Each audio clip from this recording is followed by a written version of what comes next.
Corona இந்த உலகத்தையே எப்படி திருப்பி போட்டுச்சுன்னு நம்ம எல்லாருமே பார்த்தோம். இந்த கொரோனா கிட்டத்தட்ட 1 இயர் ஆக போது. எல்லாருமே இந்த நோய்க்கு பயந்து வீட்டுக்குள்ள முடங்கி கிடந்தப்ப நம்ம எல்லாருக்காகவுமே தங்களோட உயிரை பணைய வச்சு நம்ம கண்ணுக்கெல்லாம் சூப்பர் ஹீரோவா தெரிஞ்சது என்னவோ டாக்டர் அண்ட் நர்சஸ் தான். 1 இயர் ஆனாலுமே கொரோனா அப்படின்றது கம்ப்ளீட்டாக மறையலன்னு தான் சொல்லணும். ஸோ இதுக்காகவே நம்ம மருத்துவ ஆராய்ச்சியாளர்கள் போராடி கோவிட் வேக்சின் ஒன்று கண்டுபிடிச்சிருக்காங்க. இப்போ இந்த கோவிட் வேக்சினை நடைமுறையில் பயன்படுத்த ஆரம்பிச்சிட்டாங்க.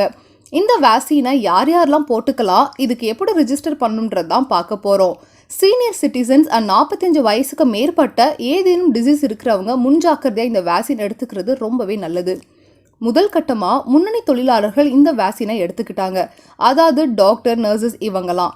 இப்போ 2வது கட்ட COVID-19 வேக்சினேஷன் March 1 இந்தியா முழுக்க ரெஜிஸ்ட்ரேஷன் தொடங்கியிருக்கு. நீங்கள் எங்கே போய் ரிஜிஸ்டர் பண்ண முடியும்னு கேட்டால் கோவின் போர்ட்டலுக்குள்ளே போய் ரெஜிஸ்டர் பண்ணிக்க முடியும். இதை யூனியன் கவர்மெண்ட் தான் ஓப்பன் பண்ணாங்க. ஏற்கனவே சொன்ன மாதிரி சீனியர் சிட்டிசன்ஸ் அண்ட் 45 வயசுக்கு மேலே இருக்க நோய் தொற்று உடையவர்களுக்கு மட்டும்தான் சைன் அப் பண்ணி அப்பாயின்மெண்ட் வாங்க இந்த போர்ட்டல் அலோ பண்ணும். Ministry of health and family welfare முக்கியமான அனௌன்ஸ்மெண்ட் ஒன்று கொடுத்தாங்க. என்னன்னா, கோவின் வெப்சைட் மூலியமா மட்டும்தான் ரெஜிஸ்டர் பண்ண முடியுமே தவிர கோவின் மொபைல் அப்ளிகேஷன் மூலியமா பண்ண முடியாதுன்னு. சரி, ஓகே, இப்போ கோவிட் வேக்சினேஷனுக்கு எப்படி ரெஜிஸ்டர் பண்றதுன்னு பார்க்கலாம். ஃபர்ஸ்ட் ஸ்டெப், உங்கள் ஃபோன் இல்லை கம்ப்யூட்டர் மூலியமாக டெஸ்கிரிப்ஷனில் கொடுத்துருக்க லிங்க் உள்ள போய் அந்த பேஜில் கேட்குற மொபைல் நம்பரை என்டர் பண்ணிவிட்டு கெட் ஓடிபின்ற ஆப்ஷனை கிளிக் பண்ணிங்கன்னா உங்களுக்கு ஓடிபி ஒன்று வரும். இந்த ஓடிபி எஸ்எம்எஸ் மூலியமா உங்கள் ஃபோனுக்கு வரும். வந்தோன்னு அந்த எஸ்எம்எஸ்ல இருக்க நம்பரை அந்த பாக்ஸ்குள்ளே டைப் பண்ணி வெரிஃபைன்ற ஆப்ஷனை கிளிக் பண்ணணும். இதுக்கப்புறமா ரிஜிஸ்ட்ரேஷன் பேஜ்குள்ளே போகும். அதில் gender, date of birth, ID proof போன்ற உங்கள் பர்சனல் இன்ஃபர்மேஷனை ஃபில் பண்ணணும்.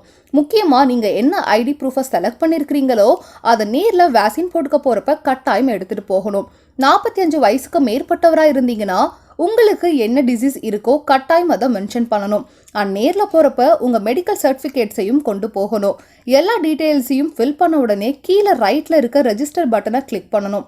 அந்த பேஜில் உங்கள் அக்கௌண்ட் டீட்டெயில்ஸை என்டர் பண்ண சொல்லி கேட்கும். அதில் உங்கள் அக்கௌண்ட் டீட்டெயில்ஸை கொடுத்தா போதும். இப்போ உங்களோட நேம் அங்கே ரெஜிஸ்டர் ஆகியிருக்கும். ஆனோன்னு உங்கள் அப்பாயின்மெண்ட்டை நீங்கள் ஸ்கெடியூல் பண்ணிக்க முடியும். அடுத்ததா உங்கள் பக்கத்தில் இருக்க வேக்சினேஷன் சென்டர் எல்லாத்தையுமே காட்டும். ட்ராப் டவுன் மெனு ஆப்ஷனை நீங்கள் கிளிக் பண்ணோன்னு உங்கள் லொக்கேஷன் டீட்டெயில்ஸாக ஃபில் பண்ணணும். உங்கள் பக்கத்தில் எந்த வேக்சினேஷன் சென்டருமே காட்டலைன்னா பின்கோடை சேஞ்ச் பண்ணி திரும்ப சர்ச் கொடுத்தா போதும். ஒன்ஸ் வேக்சினேஷன் சென்டரை செலக்ட் பண்ணிட்டா அந்த ஸ்லாட்டில் காமிக்கிற டேட் அண்ட் டைமில் உங்கள் ஸ்கெடியூலை நீங்கள் சூஸ் பண்ணிக்கலாம். அப்பாயின்மெண்ட்டை செலக்ட் பண்ணோன்னு ஒரு கன்ஃபர்மேஷன் பேஜ் ஒன்று வரும். அதில் நீங்கள் கன்ஃபார்ம் பண்ணிக்கலாம். சப்போஸ் நீங்கள் அப்பாயின்மெண்ட் வாங்கின டேட்டில் அவைலபிளாக இல்லைனா வேறு டேட்க்கு நீங்கள் உங்கள் அப்பாயின்மெண்ட்டை சேஞ்ச் பண்ணிக்க முடியும். இதை எப்படி பண்ணலாம்னா, சிட்டிசன் ரெஜிஸ்ட்ரேஷனுக்குள்ளே போய் ரீஸ்கெடியூல் பட்டனை கிளிக் பண்ணி நீங்கள் மாற்றிக்கலாம். 1 டோஸ் ஆஃப் வேக்சின் எடுத்துக்கிட்டோன்னா ஆட்டோமேட்டிக்காக அதே சென்டரில் உங்களோட செகண்ட் வேக்சினுக்கும் 28 டேஸ்க்கு அப்புறம் ஸ்கெடியூல் ஆகும். ஒருவேளை அதுக்குள்ளே நீங்கள் வேறு இடம் மாறிட்டீங்கன்னா அங்கே உங்கள் பக்கத்திலேயே இருக்க சென்டருக்கு உங்களால் ஸ்கெடியூல் பண்ணிக்க முடியும். இந்த சிம்பிள் ஸ்டெப்ஸை ஃபாலோ பண்ணாலே போதும், ஈஸியாக ரெஜிஸ்டர் பண்ணி கோவிட்லேருந்து உங்களை பாதுகாத்துக்கலாம்.